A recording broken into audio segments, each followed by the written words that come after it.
काल या मृत्यु को जीतकर अमरत्व प्राप्त करने की 4 यौगिक साधनाएं। प्राणायाम, भूमध्य में अग्नि का ध्यान, मुख से वायुपान तथा मुड़ी हुई जिह्वा द्वारा गले की घाटी का स्पर्श। पार्वती बोली, प्रभु, यदि आप प्रसन्न हो तो योगी योगा आकाश जनित वायुपद को जिस प्रकार प्राप्त होता है वह सब मुझे बताइए। भगवान शिव ने कहा, सुंदरी, पहले मैंने योगियों के हित की कामना से सब कुछ बताया है, जिसके अनुसार योगियों ने काल पर विजय प्राप्त की थी। योगी जिस प्रकार वायु का स्वरूप धारण करता है उसके विषय में भी कहा गया है। इसलिए योग शक्ति के द्वारा मृत्यु दिवस को जानकर प्राणायाम में तत्पर हो जाएं। ऐसा करने पर आधे मास में ही वह आए हुए काल को जीत लेता है। हृदय में स्थित हुई प्राण वायु सदा अग्नि को उद्दीप्त करने वाली है। उसे अग्नि का सहायक बताया गया है। वह वायु बाहर से और भीतर सर्वत्र व्याप्त और महान है। ज्ञान, विज्ञान और उत्साह सबकी प्रवृत्ति वायु से ही होती है।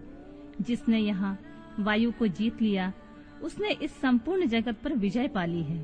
साधक को चाहिए कि वह जरा और मृत्यु को जीतने की इच्छा से सदा धारणा में स्थित रहे, क्योंकि योग परायण योगी को भली भांति धारणा और ध्यान में तत्पर रहना चाहिए। जैसे लोहार के मुख से धोखनी को फूंक फूंक कर उस वायु के द्वारा अपने सब कार्य को सिद्ध करता है, उसी प्रकार योगी को प्राणायाम का अभ्यास करना चाहिए।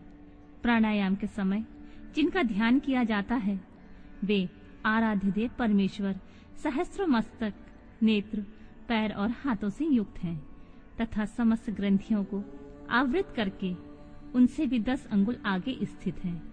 आदि में व्याहति और अंत में शिरोमंत्र सहित गायत्री का 3 बार जप करें और प्राणवायु को रोके रहें। प्राणों के इस आयाम का नाम ही प्राणायाम है।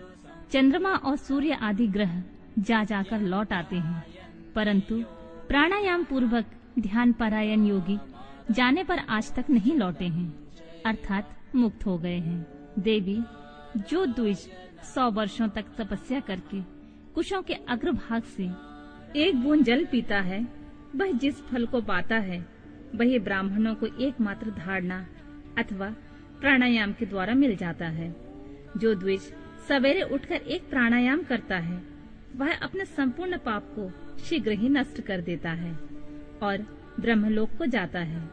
जो आलस से रहित हो सदा एकांत में प्राणायाम करता है वह जरा और मृत्यु को जीतकर वायु के समान गतिशील हो आकाश में विचरता है। वह सिद्धों के स्वरूप कांति, मेघा, पराक्रम और शौर्य को भी प्राप्त कर लेता है। उसकी गति वायु के समान हो जाती है तथा उसे अपरहणीय सौरभ्य एवं परम सुख की प्राप्ति होती है। देवेश्वरी, योगी जिस प्रकार की वायु से सिद्धि प्राप्त करता है वह विधान मैंने बता दिया है। अब तेज से जिस तरह वह सिद्धि लाभ प्राप्त करता है उसे मैं बता रहा हूँ। जहाँ दूसरे लोगों की बातचीत का कोलाहल न पहुँचता हो, ऐसे शांत एकांत स्थान में अपने सुखद आसन पर बैठकर चंद्रमा और सूर्य, वाम और दक्षिण नेत्र की कांति से प्रकाशित मध्यवर्ती देश भूमध्य भाग में जो अग्नि का तेज अव्यक्त रूप से प्रकाशित होता है, उसे आलस्य रहित योगी दीपक रहित अंधकार पूर्ण स्थान में चिंतन करने पर निश्चय ही देख सकता है। इसमें संशय नहीं है। योगी हाथ की अंगुलियों से यत्न पूर्वक दोनों नेत्रों को कुछ कुछ दबाए रखे और उनके तारों को देखता हुआ एकाग्रचित से आधे मुहूर्त तक उन्हीं का चिंतन करे। तदनंतर अंधकार में भी ध्यान करने पर वह उस ईश्वरीय ज्योति को देख सकता है। वह ज्योति सफेद, लाल, पीली, काली तथा इंद्रधनुष के समान रंग वाली होती है। भुवों के बीच में ललाटवर्ती बाल सूर्य के समान तेज वाले उन अग्निदेव का साक्षात्कार करके योगी इच्छा अनुसार रूप धारण करने वाला हो जाता है तथा मनोवांछित शरीर धारण करके क्रीड़ा करता है।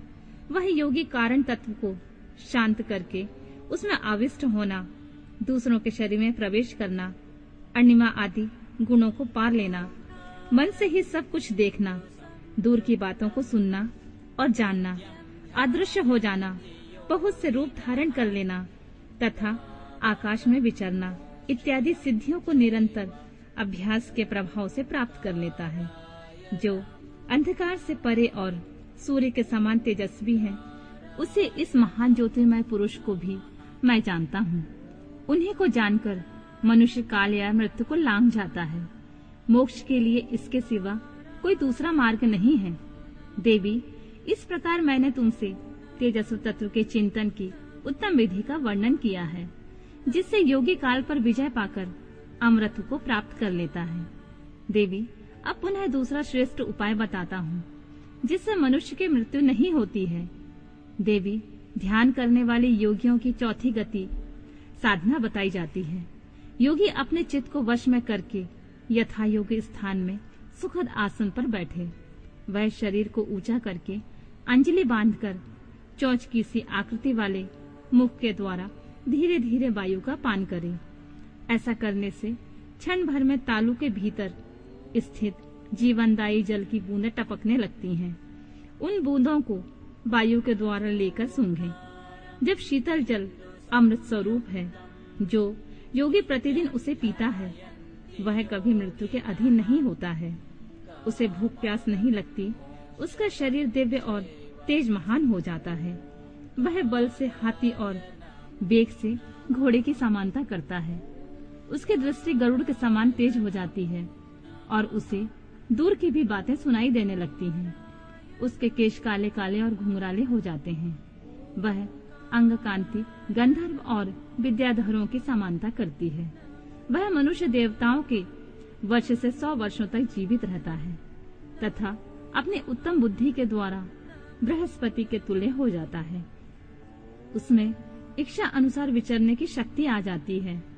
वह सदा ही सुखी रहकर आकाश में विचरण की शक्ति को प्राप्त कर लेता है। बराना ने अब मृत्यु पर विजय पाने की पुनः दूसरी विधि बता रहा हूँ, जिसे देवताओं ने प्रयत्न पूर्वक छिपा रखा है। तुम उसे सुनो। योगी पुरुष अपने जिह्वा को मोड़कर तालू में लगाने का प्रयत्न करे। कुछ काल तक ऐसा करने से वह क्रमशः लंबी होकर गले की घंटी तक पहुंच जाती है। तदनंतर जब जिह्वा से गले की घंटी सटती है, तब शीतल सुधा का स्त्राव करती है। उस सुधा को जो योगी सदा पीता है, वह अमृत को प्राप्त होता है।